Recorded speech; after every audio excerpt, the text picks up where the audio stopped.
Kalau sekiranya pada masa Arab Jahiliyah dulu ada FTP dan sinetron seperti sekarang, aku rasa Mus'ab bin Umair adalah salah satu bintangnya. Bagaimana tidak? Sebelum dia ketahuan memeluk Islam, beliau adalah orang paling keren di Mekah. Pakaiannya paling necis, parfumnya paling mahal, wajah ganteng.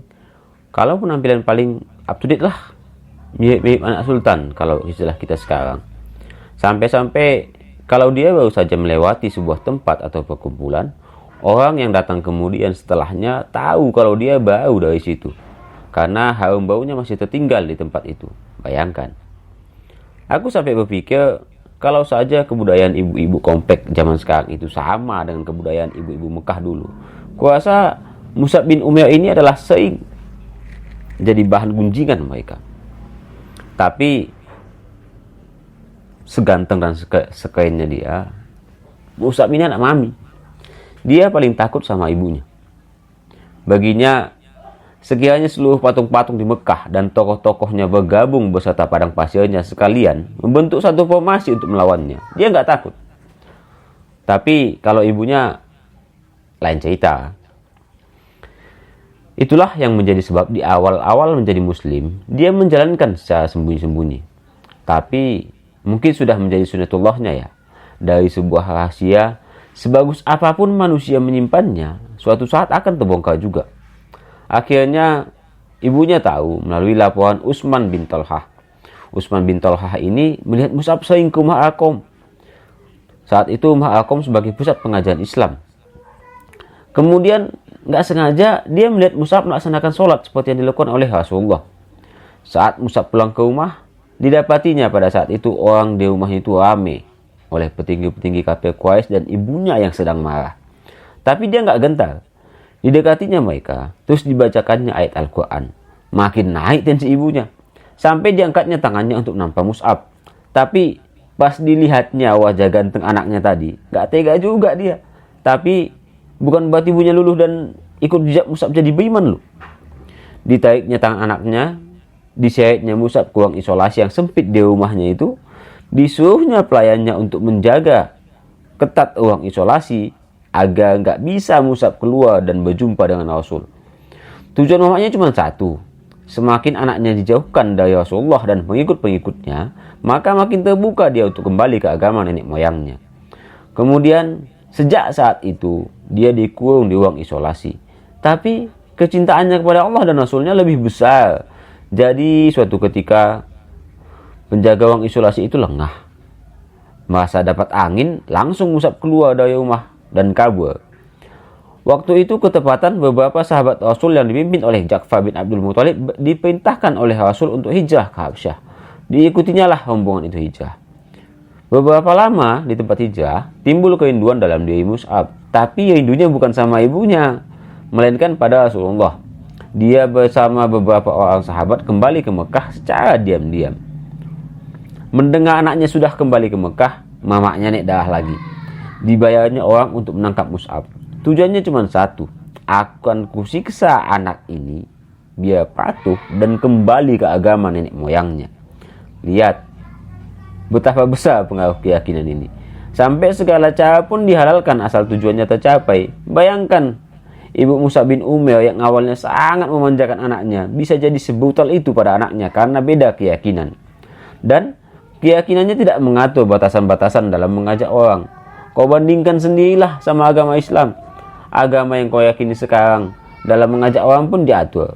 Kau baca surat An-Nahl ayat 125. Allah bilang, seulah manusia ke jalan Tuhanmu dengan hikmah dan pelajaran yang baik, dan bantahlah mereka dengan cara yang baik. Sesungguhnya Tuhanmu dialah yang lebih mengetahui tentang siapa yang tersesat dari jalannya, dan dialah yang lebih mengetahui orang-orang yang mendapat petunjuk. Allah Maha Besar Cis.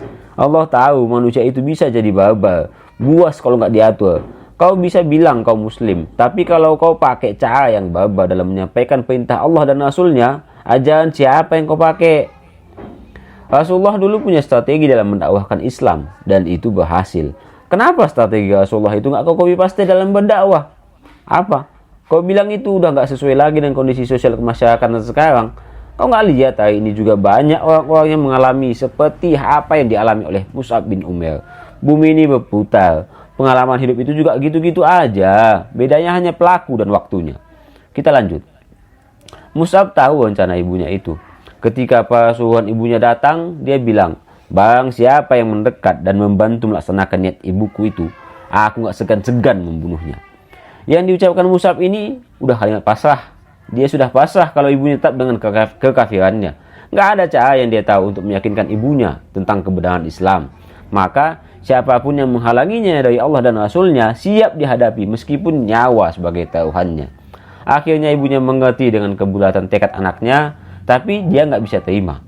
Dia hanya bisa menyerah dan bilang, "Lakukan apa aja mau. Pergilah sesukamu. Mulai saat ini aku bukan ibumu lagi." Sebagai disclaimer bagi kamu, yang terjadi pada Mus'ab ini bukan sebagai pembenaran ya bagimu untuk melawan orang tua. Kau ingat juga hadis Rasulullah yang diriwayatkan Bukhari dan Muslim. Rasulullah pernah bilang, "Maukah aku memberitahumu tentang dosa terbesar?" Mereka menjawab, "Ya Rasulullah." Kemudian Rasulullah bersabda, "Menyekutukan Allah dan durhaka kepada orang tua." Terus Allah juga bilang dalam surat Al-Isra ayat 23 yang artinya, "Dan Tuhanmu telah memerintahkan agar kamu jangan menyembah selain Dia, dan hendaklah berbuat baik kepada ibu bapak. Jika salah seorang di antara keduanya atau keduanya sampai berusia lanjut dalam pemeliharaanmu, maka sekali-kali janganlah engkau mengatakan kepada keduanya perkataan ah, dan janganlah engkau membentak keduanya, dan ucapkanlah kepada keduanya perkataan yang baik. Jadi, kalau masalahmu dengan orang tuamu tidak menyebabkanmu menjadi musyrik, jangan sekali-kali kamu melawan orang tua. Karena berdasarkan hadis yang aku baca tadi, dosanya sama dengan menyekutukan Allah. Innalillah." Kita lanjut ya. Sejak saat itu, kemewahan dan predikat bintang di kota Mekah hilang dari Mus'ab bin Umair. Karena suplai kebutuhan dari ibunya di stop, jadilah dia pria mandiri dengan serba kekurangan. Suatu ketika, dia datang ke majelis Rasulullah. Orang-orang yang di sana menatapnya dengan wajah kasihan dan meneteskan air mata. Sebab dia menggunakan pakaian yang bertambal. Rasulullah yang melihat ini juga meneteskan air mata dan berkata, "Aku sudah mengenal Mus'ab ini sebelumnya. Tidak ada orang di Mekah ini yang lebih dimanja oleh orang tuanya seperti dia. Tapi dia rela meninggalkan segala kenikmatan dan kemewahan hidup di sisi orang tuanya, semata-mata demi Allah dan Rasulnya." Mus'ab bin Umair menerima syahid di perang Uhud. Ada kisah sedih juga di sini. Di saat Rasulullah memerintahkan sahabat untuk memakamkan para pahlawan Uhud, ketika tiba giliran Mus'ab akan dimakamkan, tidak didapati kain yang dapat menutupi seluruh tubuhnya. Jika kepalanya ditutup, terlihat kakinya. Dan jika ditutup kakinya, terlihat kepalanya. Sehingga Rasulullah memerintahkan mereka untuk menutup kepalanya, sedangkan bagian kakinya ditutup dengan daun. Cahayanya sebagai orang paling kaya di Mekah redup setelah menyatakan keimanannya, berganti dengan kemiskinan. Banting kalilah sama kita sekarang. Siapa pula kita yang sanggup meninggalkan kenyamanan? Atau ada kalian yang mau turun dari puncak gunung pas lagi enak-enaknya lihat matahari terbit?